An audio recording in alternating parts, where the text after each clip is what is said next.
Então, irmãos, a alma sedenta, esse cântico aí mostra o que é uma alma sedenta, o que é um convertido arrependido de ter se afastado dos caminhos do Senhor. Eu sei quem é o compositor da música, inclusive. Então, eu quero voltar ao primeiro amor. Davi disse isso. Davi, quando esteve sem a alegria da salvação, ele disse: Senhor, restitui-me a alegria da minha salvação. Ou seja, a salvação eu sei que eu não perco. Mas o pecado que eu cometi e a tristeza que eu estou é tão grande que eu estou sem a alegria da salvação. Restitui-me a alegria da salvação, Senhor, me perdoa. Davi diz isso. Então, o compositor desse cântico esteve nessa situação, tempo de jovem, afastado da igreja. Então, quando compôs esse cântico, foi dizer: eu quero voltar ao primeiro amor. Então, essa é a alma sedenta.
Louvado seja o nome do Senhor.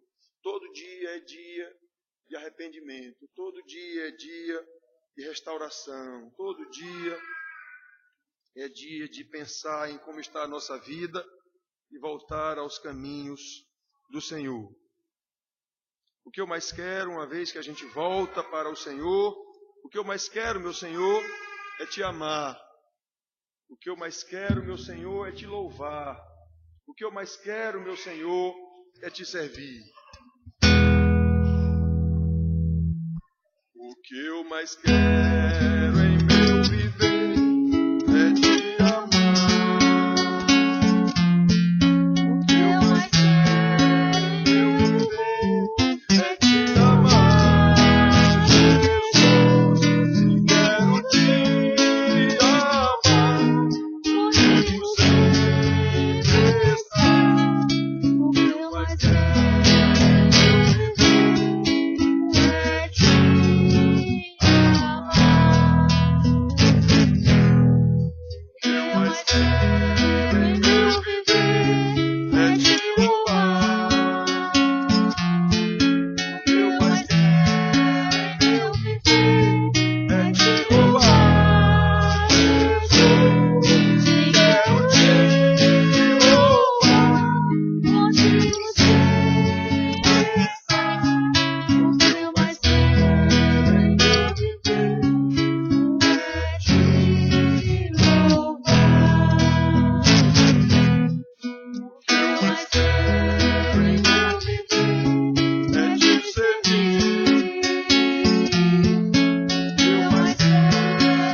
seja Deus. Val, faça uma oração de gratidão. Pai querido, Pai amado que estás nos céus, Pai de amor, Pai de justiça, te agradeço, Senhor, por mais esse dia, Senhor. Te agradeço, Pai, por cada dia que colocas em minha vida, na vida da minha família, Senhor. Ó Deus, nos ajuda, Senhor, a cada dia a levantarmos, Senhor. A cada, Senhor, tentativa, Pai, do inimigo, Senhor, de pessoas más que querem nos derrubar, Senhor, nos ajuda, Pai.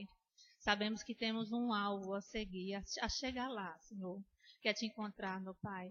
Ô Senhor, a cada dia queremos te servir, queremos te louvar, Pai. E queremos, Senhor, buscar a santidade, Senhor. Somos pecadores, nos ajuda, Senhor, a cada dia. Em nome de Jesus, amém. Amém, amém. Obrigado. Sente aí. Irmãos, vamos abrir nossas Bíblias. Logo no início da Bíblia, Gênesis. Nós vamos ler, novamente hoje, nós vamos ler alguns versículos, e não necessariamente discorrer sobre esses versículos, mas tratar do assunto que eles tratam, se valendo de outros versículos da Bíblia que nos levam a entender melhor o assunto. Então, abra suas Bíblias em Gênesis, capítulo 3,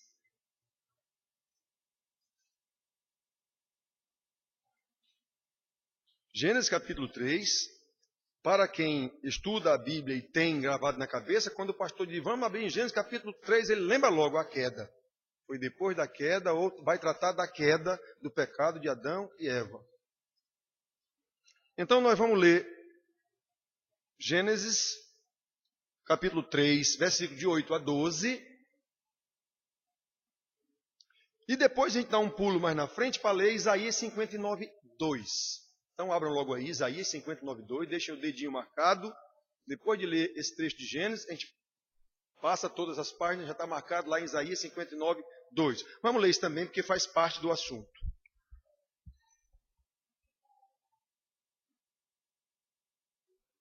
Já encontraram, né? Então vamos ler. Gênesis 3, 8 até o 12. Então diz assim: quando ouviram a voz do Senhor Deus, que andava no jardim pela viração do dia, esconderam-se da presença do Senhor Deus, o homem e sua mulher, por entre as árvores do jardim. E chamou o Senhor Deus ao homem e lhe perguntou, onde estás? Ele respondeu, ouvi a tua voz no jardim e porque estava nu, tive medo e me escondi. Perguntou-lhe Deus, quem te fez saber que estavas nu? Comeste da árvore que eu te mandei que não comesses? Então disse o homem, a mulher que me deste por esposa, ela me deu da árvore e eu comi. Agora pulem lá para onde a gente disse, Isaías 59, 2. Isaías 59, 2.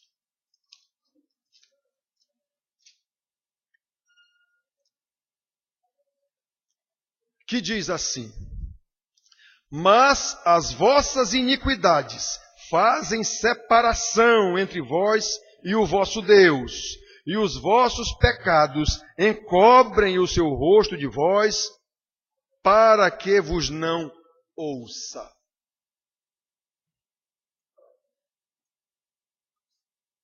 Então, irmãos,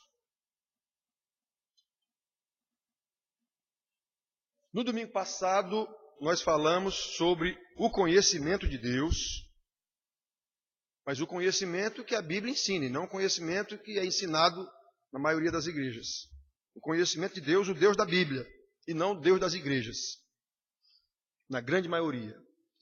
Então nós falamos aqui sobre esse conhecimento do amor de Deus, e na mensagem do boletim do domingo passado também, porque fazia parte do mesmo assunto, nós também mostramos que não há como compreender a doutrina da salvação sem compreender a doutrina da queda, sem compreender a doutrina do pecado, sem compreender as implicações desse pecado. Jesus quer te salvar. Salvar de quê? Então, se eu não conhecer esse salvar de quê, esse me salvar não serve para nada.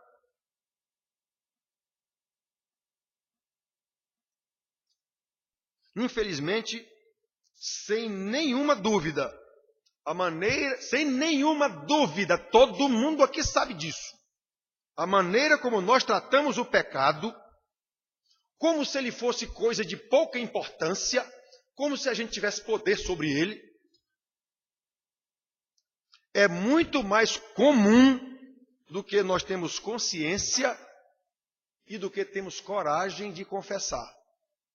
Que a gente brinca com o pecado achando que pode deixar de pecar a hora que quiser. Nós podemos perceber, e já até ouvimos de irmão aqui no meu gabinete, irmãos que andam em pecado deliberados, sabem que estão em pecado e continuam no pecado. Já ouvimos de irmãos aqui na igreja, pessoas nascidas e criadas no Evangelho, dizer que, não, eu estou em pecado, mas depois eu peço perdão a Deus e está resolvido. Eu já ouvi isso aqui no gabinete. Afinal, dizem essas pessoas, nós somos pecadores mesmo, e Deus é um Deus de amor, como está na Bíblia. Deus é um Deus misericordioso, como está na Bíblia, e é verdade. Deus é um Deus perdoador, como está na Bíblia, e é verdade. Portanto, cada um no seu papel. O meu é de pecar, o de Deus é perdoar.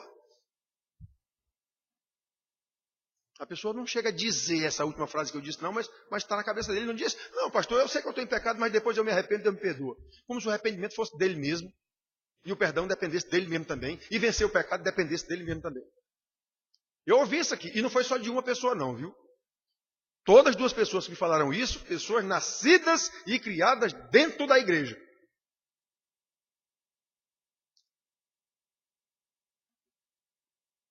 Portanto, está tudo certo. Meu papel nessa história da salvação é pecar. O papel de Deus é me salvar. Simples assim.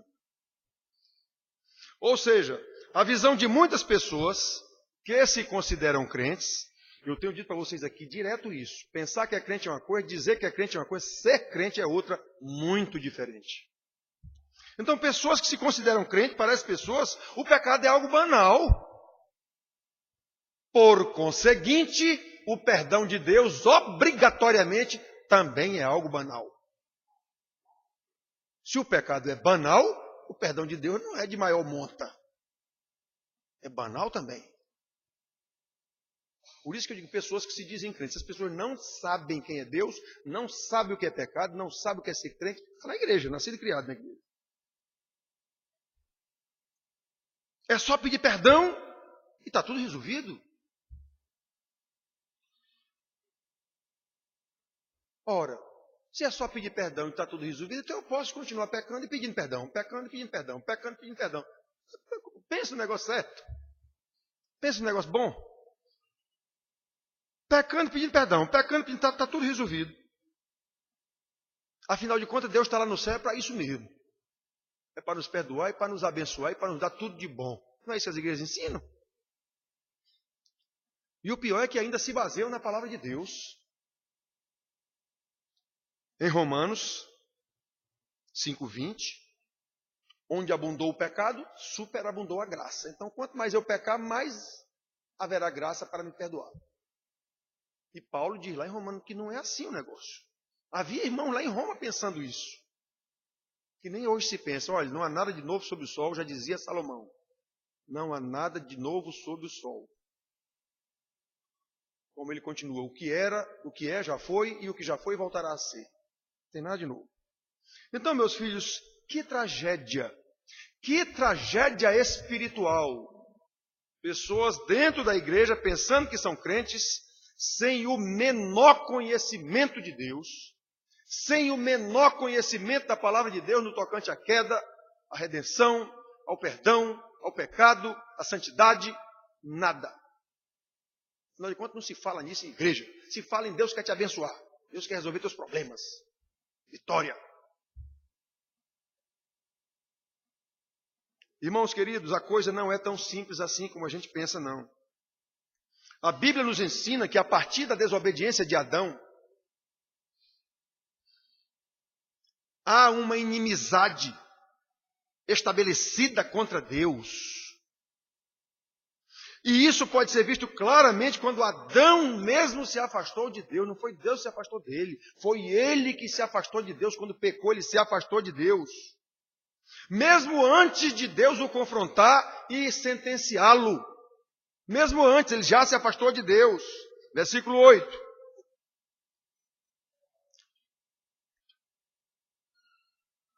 Quando ouviram a voz do Senhor Deus, que andava no jardim pela virada do dia, esconderam-se da presença do Senhor Deus, o homem e sua mulher, por entre as árvores do jardim. Não havia mais amizade.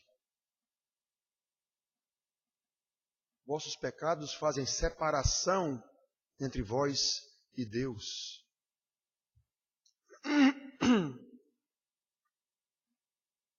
Ou seja, o pecado nos afasta de Deus imediatamente, e depois que ele deu a sua sentença condenatória, aí é que não há mais possibilidade nenhuma de um condenado amar quem o condenou. Se antes da condenação já fica estabelecida a inimizade, a ponto do homem não querer mais, já se afastou de Deus, estou com medo, eu estou com medo. Por que medo?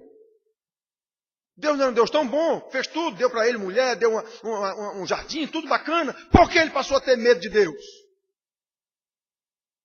O pecado o afastou de Deus. Então, irmãos,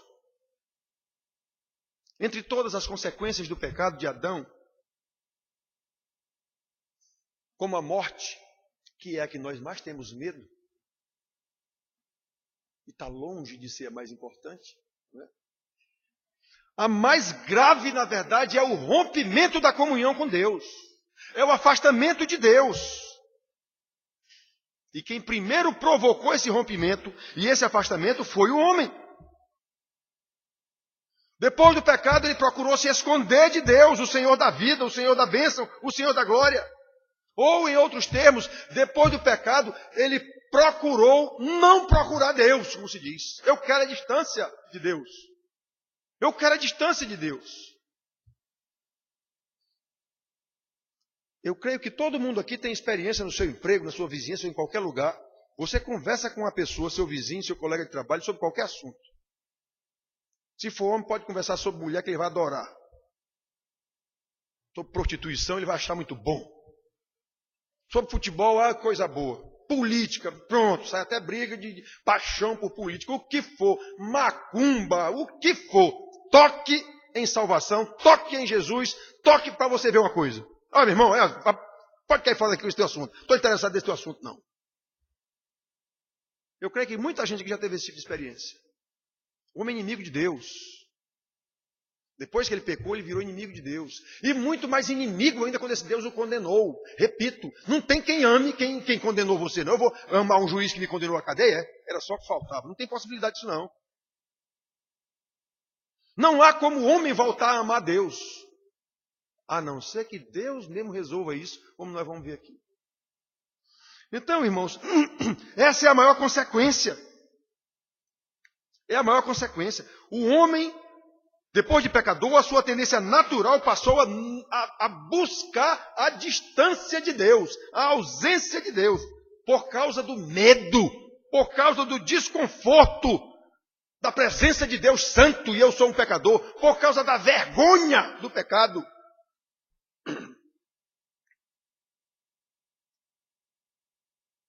Em especial, se não houve arrependimento, que é o que aconteceu com o seu doutor Adão. Então, quando a pessoa se arrepende, não. Mesmo com vergonha, mesmo com medo, mas se ele se arrependeu, ele sabe quem é o juiz da sentença, ele sabe que ele é perdoador, Ele sabe que é o meu Senhor e eu farrapei com ele. Então você chega mesmo com vergonha e fala, Senhor, me perdoe. Me perdoe, meu Senhor. Eu errei. Mas Adão não fez isso. Então, irmãos, como Adão, é assim que nós agimos. Nós pecadores que não têm arrependimento. É assim que nós agimos, mesmo sem ter consciência disso. Mesmo dizendo que é crente, mesmo vindo para a igreja, participando de Santa Ceia. Por que é que grande parte das pessoas da igreja, inclusive da nossa, não gostam das minhas pregações? Porque são pregações de admoestação, chamando a atenção para o pecado, chamando a atenção para a santidade, para a obediência. E nós não queremos nos arrepender. Nós não gostamos de nos arrepender. Nós só queremos Deus que me abençoe. Pronto, tá bom demais. É só isso que eu quero.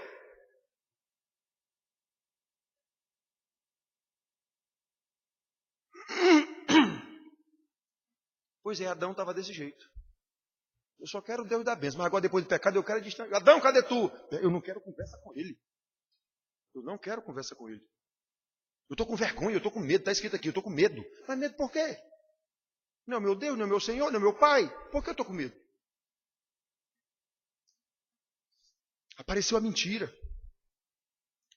Então, irmão, nós podemos observar na atitude e nas palavras de Adão, que não havia qualquer arrependimento nele. Isso é um ponto que a gente tem que observar aqui.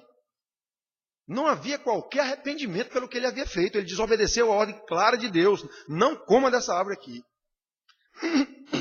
A única coisa que fica clara na sua atitude, nas suas palavras, é que ele ficou com medo.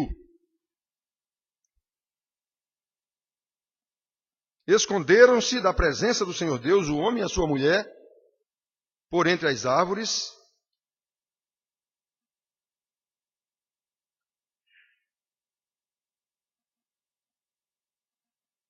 Aqui está escrito que ele ficou com medo. Deixa eu ver se eu acho aqui o versículo. Quando ouviram a voz do Senhor, que estava no jardim, que andava no jardim pela viração do dia, esconderam-se da presença do Senhor Deus, o homem e a mulher, por entre a árvore do jardim, e chamou o Senhor Deus, onde tu estás?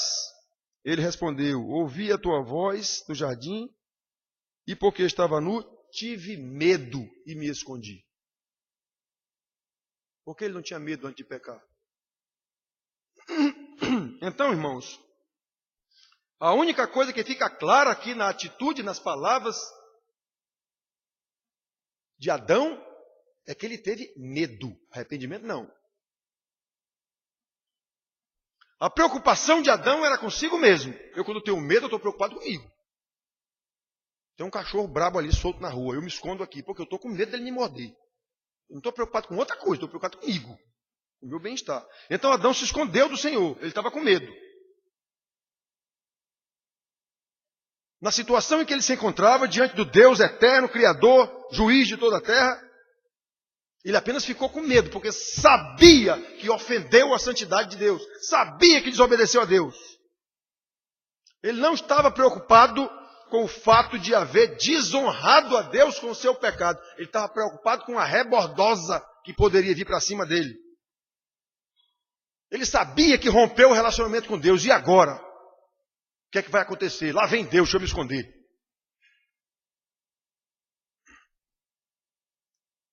Com Caim, logo em seguida, aconteceu a mesma coisa. Só de passagem aqui. Quando Deus confrontou Caim, cadê teu irmão? E eu sou por acaso tutor dele? Ainda foi desaforado com Deus. E eu por acaso sou responsável pelo meu irmão? Procure, como você vai procurar. Aí Deus disse, olha rapaz, o sangue do teu irmão clama da terra.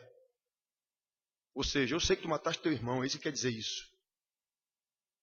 Aí Deus proferiu a sentença condenatória de Caim. Todo mundo vai ser contra ti agora. Tu vai ser peregrina. Ele disse por acaso, Senhor, me perdoe. Não, ele falou, peraí. Então, quem me encontrar por aí, por esse meio de mundo, vai me matar. Quer dizer, ele ficou preocupado com a situação dele, de novo, igual o pai. Ele não se arrependeu. Ai, Senhor, esse juízo é duro demais. Assim, onde eu for, vão me matar.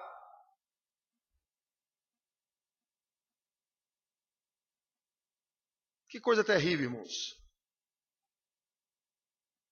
Ele não demonstrou, como o pai, qualquer arrependimento. Quem comigo se encontrar, me matará. A preocupação era com ele, e não com a glória do Senhor, com a honra do Senhor, que ele desonrou com a sua desobediência, tanto Adão quanto o outro irmão Caim, que é o que acontece com a gente aqui. A gente comete um pecado, não basta a gente ficar triste. Ai meu Deus, o que será que vai acontecer agora? Mas nunca alguém vai pensar, e a glória de Deus que eu ofendi? E o meu Senhor que eu ofendi? Lembra de Davi? Pequei contra ti somente. Que contra ti somente o quê? O homem adulterou com a mulher do outro, mandou matar o outro, junto com a morte do outro, matou meio mundo de gente. E ainda tem a cara de pau de dizer, eu pequei só contra ti. Não, é porque ele sabe que o pecado que interessa mesmo é o contra Deus. Eu pequei contra ti somente. Ele pecou contra um monte de gente, abaixo de Deus, mas o pecado contra Deus era o mais importante. Lembra de José, diante da mulher de Potifar, querendo, o rapaz, olha, vamos deitar comigo, meu marido não está aqui, ele cometeria eu tamanho pecado contra o meu Deus? Ele não disse, cometeria eu uma traição dessa contra o meu patrão? Não, minha senhora, o meu patrão confia em mim, eu jamais vou fazer isso. Não, ele lembrou logo de Deus. Eu não cometeria tamanho pecado contra Deus.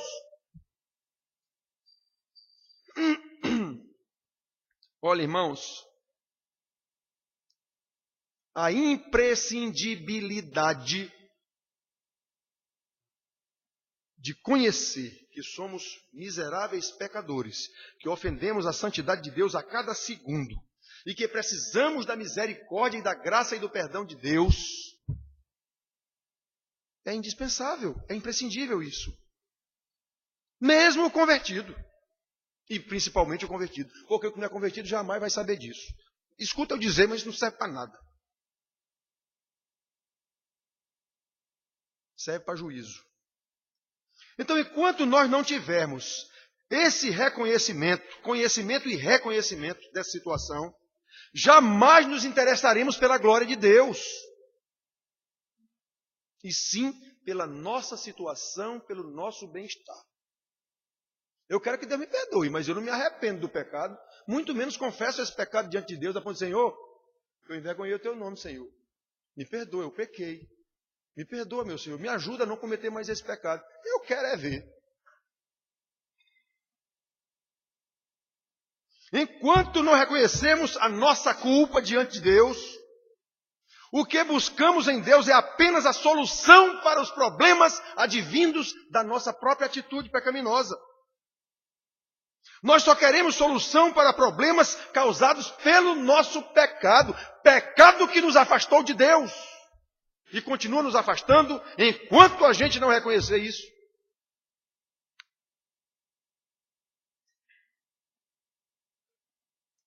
Embora muitas vezes a pessoa diz, não, pastor, estou fazendo isso para a glória de Deus.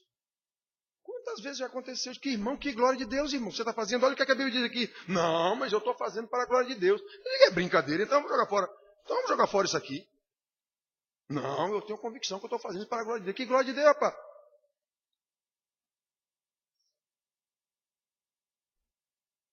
Ou seja, a pessoa não admite, ele não enxerga que está em pecado, mas quer que Deus abençoe. Ou seja, o pecado dele é banal, totalmente banal. E a bênção de Deus também.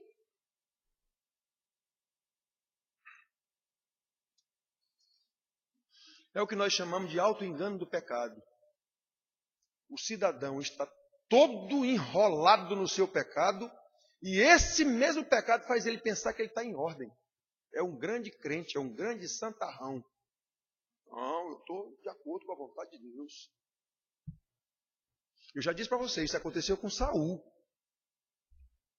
O profeta Samuel disse para ele o que ele tinha que fazer, ele desobedeceu. Quando o profeta chegou que o confrontou, ele disse, não, eu fiz o que o teu Deus mandou. O teu Deus, nem disse nosso Deus. Eu fiz o que o teu Deus mandou. Fez não, meu amigo. Eu não estou vendo aqui que você não fez. Fiz. Teimou ainda com Samuel. Fiz. Quer dizer, o cidadão, o auto-engano do pecado. O pecado faz o cara pensar que ele está certo.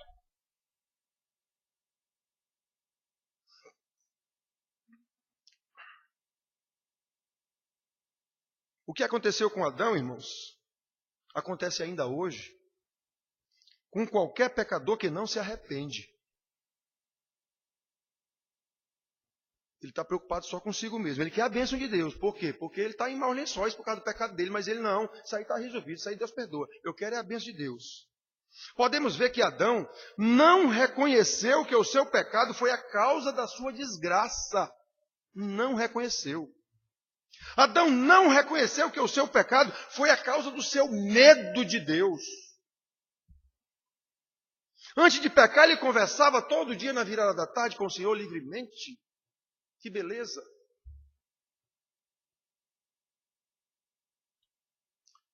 Vamos lembrar de uma situação aqui que nós conhecemos muito bem, principalmente aqui na Paraíba, no interior. Tardezinha, está o pai na porta da casa, sem camisa, numa cadeira de balanço. Os filhos tudo lá, genro, nora, se for o caso, se reúnem ali para conversar. Se um filho ou uma nora ou um genro desse cometer algum pecado contra esse pai, o chefe da casa, ele não vem nem a pau no dia seguinte para essa reunião lá na porta de casa. Porque ele sabe o que ele fez. Ele sabe que não tem clima para ele chegar ali, sentar e bater papo. Isso é uma situação tão corriqueira nas nossas vidas.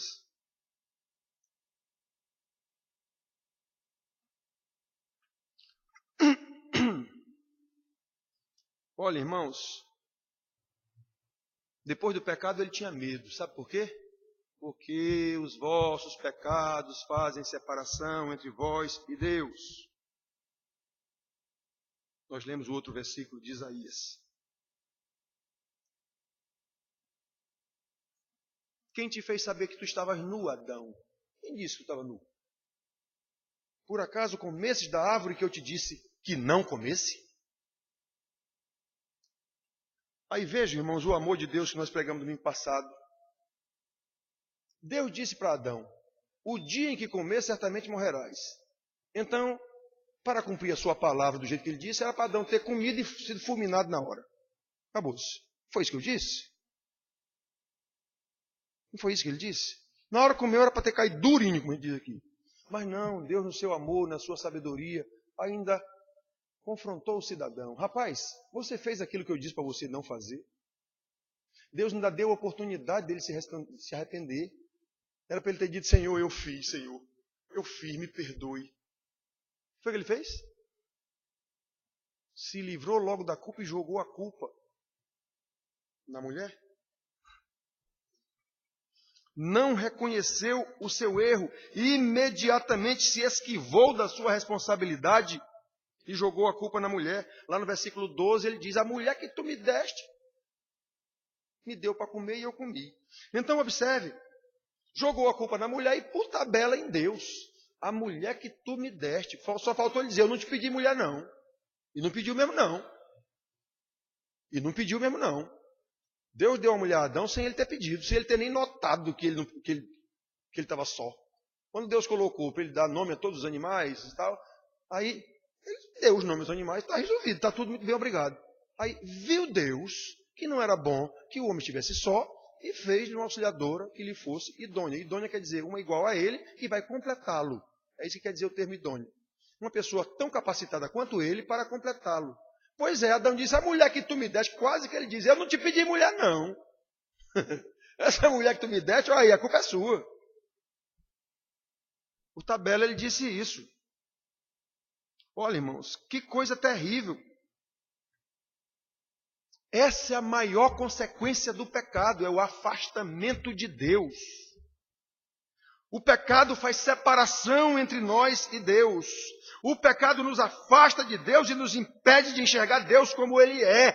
Um Deus de amor, um Deus de misericórdia, um Deus de graça. Porém, do mesmo tanto, um Deus santo, um Deus justo e um Deus terrível. Do mesmo tanto. Essa parte ninguém quer nem saber. Eu só quero o Deus de amor, o Deus de misericórdia e o Deus de bênção. Pois é. Mas o outro lado, por causa da sua santidade e por causa da sua justiça, ele vai cobrar. Ou então ele não seria santo nem justo.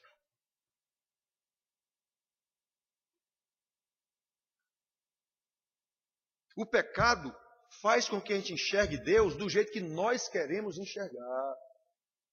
As pregações fajutas que a gente escuta aí, 100% quase, é mostrando esse Deus que não é o Deus da Bíblia, é um Deus que nós queremos enxergar. Um Deus que é condescendente com o pecado e me perdoa de qualquer jeito, e eu continuo pecando do mesmo jeito, continuo adulterando, sou líder dentro de igreja, profeta, não sei o quê, poderoso em oração, adúltero dentro da igreja, e todo mundo da igreja sabe. Ainda tem mais essa. Como acontece isso? Acontecia em Corinto. O cara tendo relação com a mulher do próprio pai. E era uma pessoa importante na igreja. Que Paulo disse, vocês não têm vergonha na cara não do negócio desse. Como é que vocês são tão arrogantes, tão orgulhosos que não veem um negócio desse?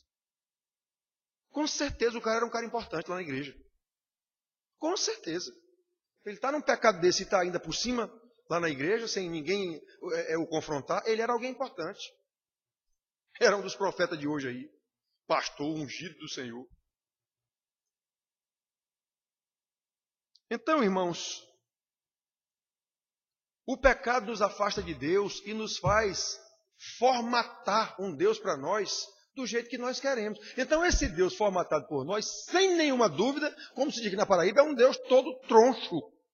Quem formatou esse Deus? Nós, pecadores. Então, nós criamos um Deus para nós do jeito que nós queremos, do jeito que nós achamos que esse Deus deve ser.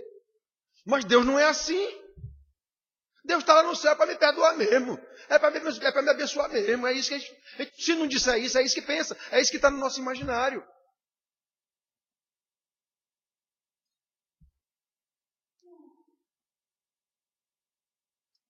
É por isso que muitos que se dizem crentes continuam na mais absoluta treva da ignorância, pensando que sabe tudo. Porque esse Deus que ele formatou não é o Deus da Bíblia. Aí ele começa a enxergar tudo como ele quer enxergar na Bíblia, porque o Deus dele não é o Deus da Bíblia. Distorce versículo, distorce palavra, usa versículo totalmente isolado do contexto, numa situação que não tem nada a ver com ele, mas ele aplica para ele aqui tudo. É assim. Auto-engano do pecado. E mais, eu tenho dito para vocês, quem manda esse engano é Deus.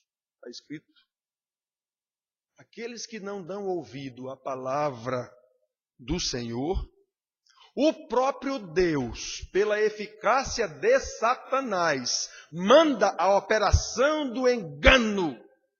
Está escrito isso aqui, desse jeitinho, em 2 Tessalonicenses, capítulo 2, versículo 10, 11, 12. É Deus mesmo quem manda. E usa Satanás para isso. Satanás é servo de Deus. Para quem não sabia, fique sabendo.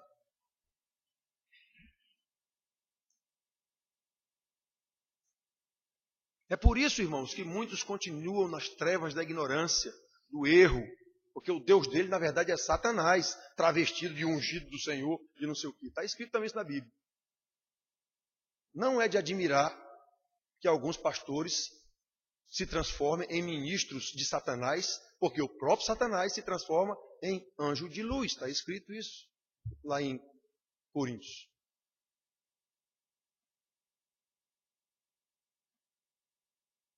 Então essas pessoas têm esse Deus falso que eles formatam, que não os livra do medo, da angústia, não os livra do sentimento de culpa, não os livra da miséria e da escravidão do pecado. Ele não consegue sair daquele pecado que ele está envolvido. Porque o Deus que ele tem não é o Deus da Bíblia. Esse Deus é falso. É um Deus que ele mesmo imaginou e formatou. Não houve arrependimento. E aqui, de passagem, não vou tratar desse assunto agora, mas vou dizer de passagem, acusar um desdobramento natural dessas densas trevas em que a dita igreja se encontra. O que é que eu quero acusar?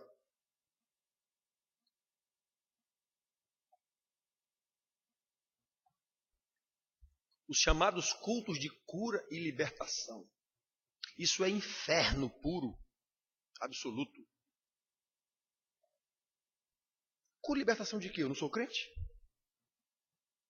Eu preciso ser liberto de quê mesmo? Então esses cultos são liderados por falsos pastores, que segundo as Escrituras já estão condenados, eles não serão condenados, já estão, está escrito aqui. E por isso mesmo conduzem multidões iguais a eles. Também está escrito aqui. Preste atenção, irmãos. Somente quando reconhecemos que estamos separados de Deus, e essa separação é consequência do nosso pecado, então nós buscamos a Deus com a motivação certa. Começo da conversa, arrependimento. Eu sei o que eu fiz. Eu feri o meu Deus. Eu feri a santidade do meu Deus. Senhor, me perdoa. E detalhe, enquanto você faça que nem Jacó, que nem Davi, Senhor, eu vou morrer de chorar aqui pedindo perdão. O Senhor tem que me perdoar. Eu preciso da alegria da salvação de novo. Coração compungido e contrito, está escrito no Salmo, o Senhor não recusará. Coração verdadeiramente arrependido, o Senhor não recusará. Então, uma pessoa que se dirige a Deus, consciente da sua miséria do pecado, consciente de que pecou, desonrou o Senhor, mas o Senhor é gracioso para perdoar. Então, essa pessoa, consciente disso, ele vai se chegar ao Senhor na forma correta.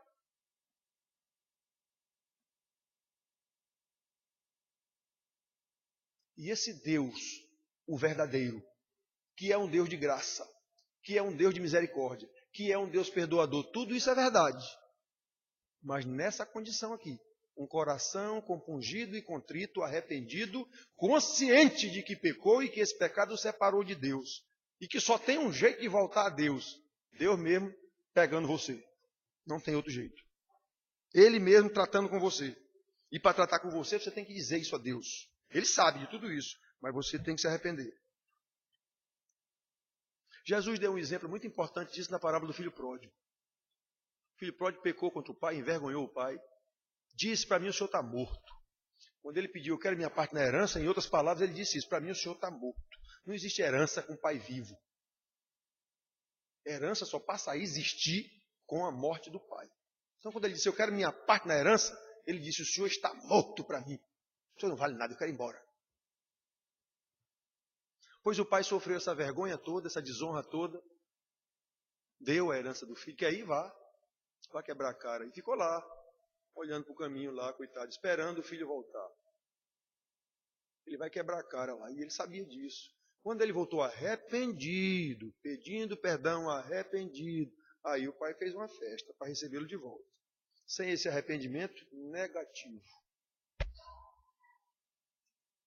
Então, irmãos, quando a pessoa volta arrependido para esse Deus que é amor, que é misericórdia, que é graça, é porque ele entendeu a doutrina do pecado, a doutrina da queda, essa doutrina da separação de Deus, que o pecado nos separa de Deus, a doutrina de que se Deus me expulsou da presença dele por causa do meu pecado, só ele mesmo pode me trazer de volta. Ora, se foi Deus que expulsou Adão do Éden, quem vai botar Adão para dentro do Éden de novo? Quem é? Mandinha aqui na palavra, quem é o macho que vai botar o homem pecador para dentro do paraíso de novo? Se foi Deus, o dono do paraíso, quem expulsou ele para fora? Só Deus é capaz de botá-lo para dentro de novo. Isso é tão lógico. Então, quem volta arrependido, ele sabe de tudo isso. Ele sabe que o próprio Deus providenciou o jeito de ele voltar. E Deus disse isso para a mulher. Tu não vai morrer, não. Por causa da procriação. Você vai ser mãe. Isso quer dizer Eva. Você vai ser mãe de todo mundo. Da raça humana. E o teu descendente pisará a cabeça da serpente. Isso aí, segundo os teólogos, os estudiosos, chama-se proto-evangelho. Ou a primeira menção do evangelho da graça da salvação. A esse teu descendente era apontando para Jesus. Então o camarada que se volta para Deus arrependido, ele sabe disso. Adão sabia disso. Se algum dia ele voltou arrependido para Deus, não sei, a Bíblia não trata disso, mas ele sabia disso, ele sabia. É o meu descendente, é a mulher, vamos nos enquadrar agora no que Deus mandou, arrependidos. Na hora ele não teve arrependimento, não. Aqui não dá para qualquer possibilidade de a gente notar que ele se arrependeu. Muito pelo contrário, ele se preocupou com ele. E botou mais a culpa na mulher. Logo não houve arrependimento. Então, irmãos, a pessoa que volta arrependida para Deus, ele sabe que Deus mesmo já providenciou o meio para livrá-lo do medo que Adão teve de Deus e que o pecador tem, para livrá-lo da culpa do seu pecado, para livrá-lo da vergonha diante de Deus. Deus já providenciou esse meio. E que meio é esse? O Senhor Jesus Cristo. Toda a culpa desse meu pecado foi lançada sobre o meu Senhor Jesus Cristo e ele cravou na cruz do Calvário. Então, quem não conhece a doutrina do pecado, não tem condição de conhecer a doutrina da salvação. Quem procura o Senhor Deus arrependido, ele sabe de tudo isso. Ele sabe de tudo isso. Meu Deus, tem misericórdia de mim, me perdoa, meu Senhor. Eu sei que o sacrifício do Filho foi suficiente para me livrar disso. Eu estou aqui diante de Ti agora. É isso que quer dizer em nome de Jesus.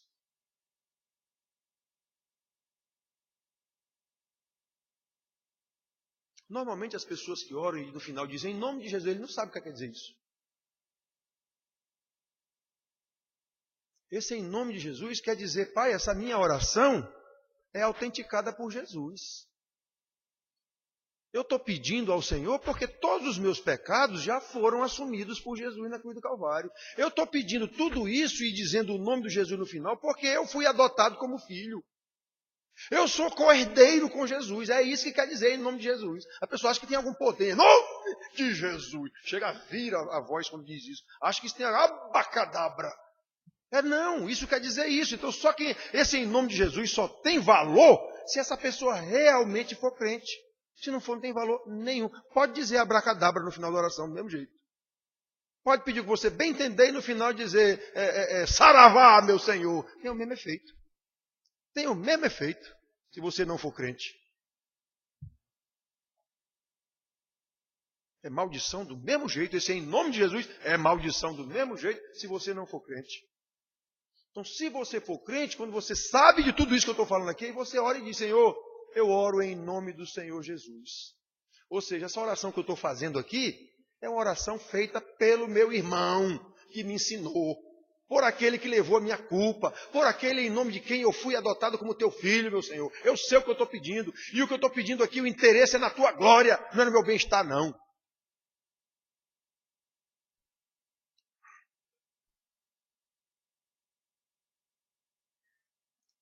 Irmãos, o pecado é tão hediondo, é tão terrível, que foi necessário que ninguém menos do que o próprio Deus descesse à terra, tomasse corpo de homem, forma de homem, nasceu de Maria, todo mundo sabe dessa conversa.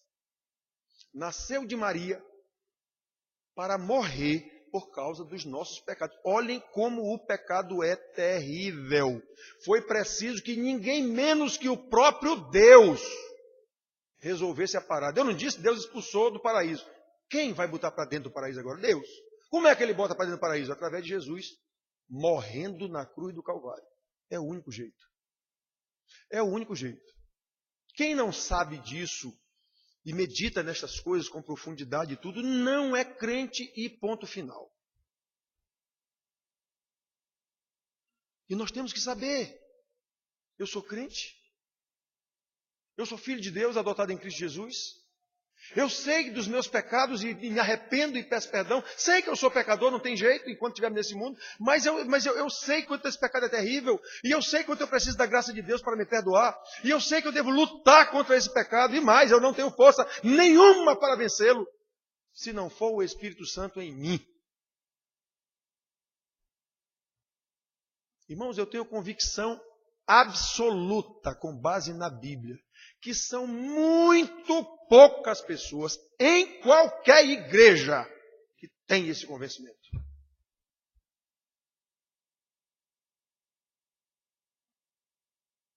E isso é terrível.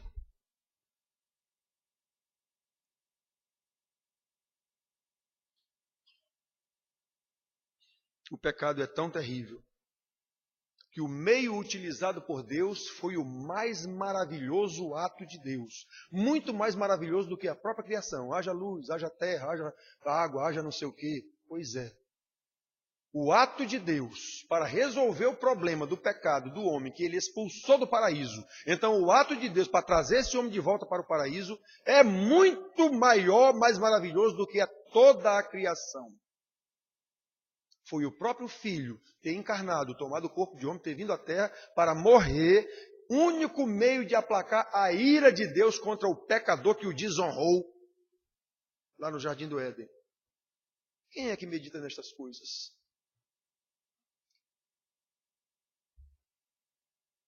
Foi o sacrifício do próprio Deus Filho, na pessoa de Jesus Cristo.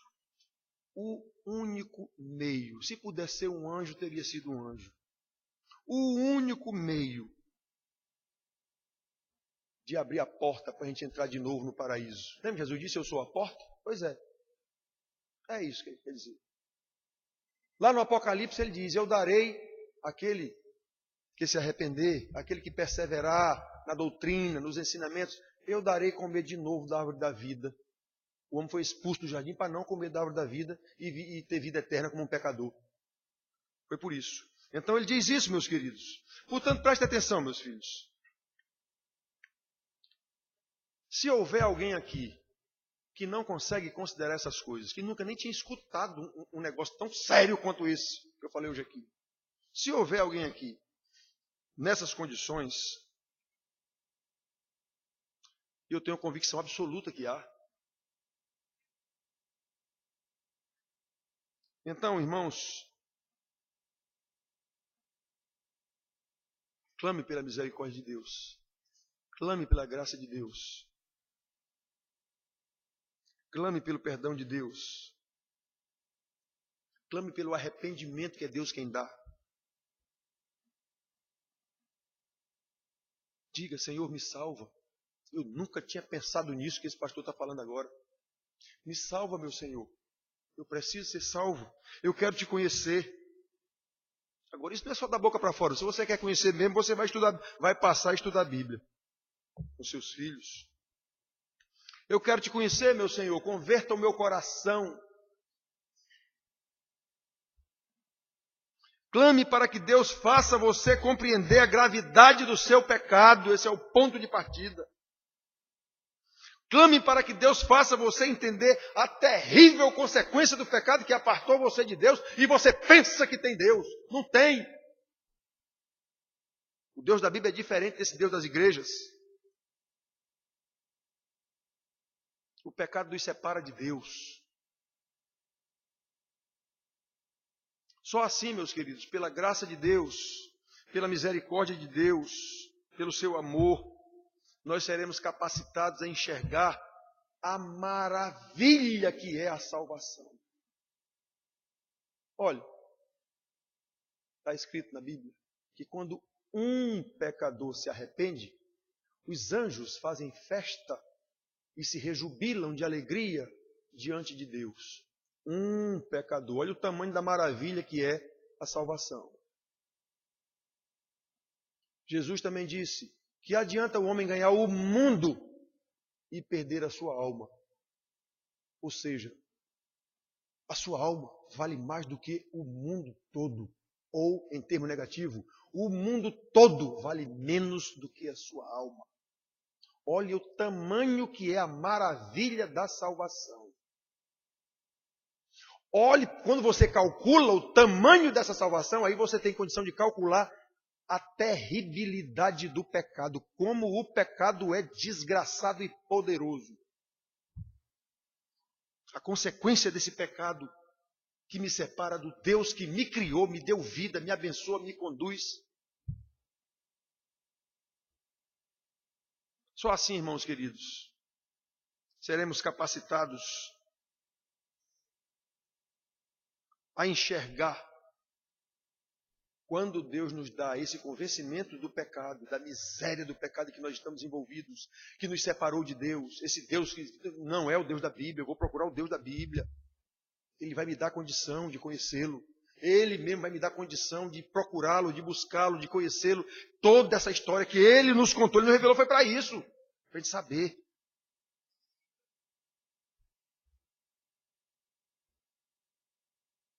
Aí eu vou entender que a única solução para essa situação é o Senhor Jesus Cristo. Não há outro jeito. Eu não sou capaz. Eu não sou capaz. Enquanto a gente não entende isso, a gente é arrogante de pensar que não, depois eu resolvo isso. Pastor, eu vou continuar pecando, mas eu ainda sou jovem, depois eu me arrependo e peço perdão a Deus. Eu vi isso, quase que eu morro.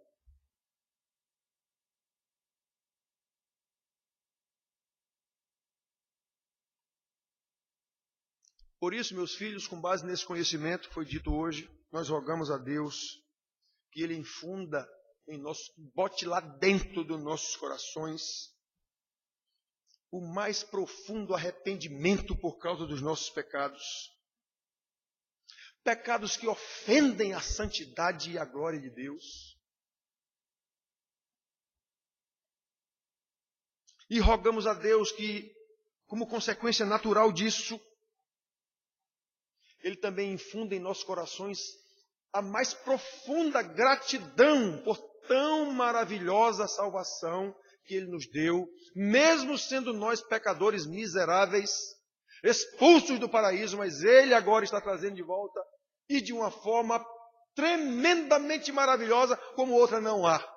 Ele mesmo morrendo a nossa morte, para nos dar a sua vida.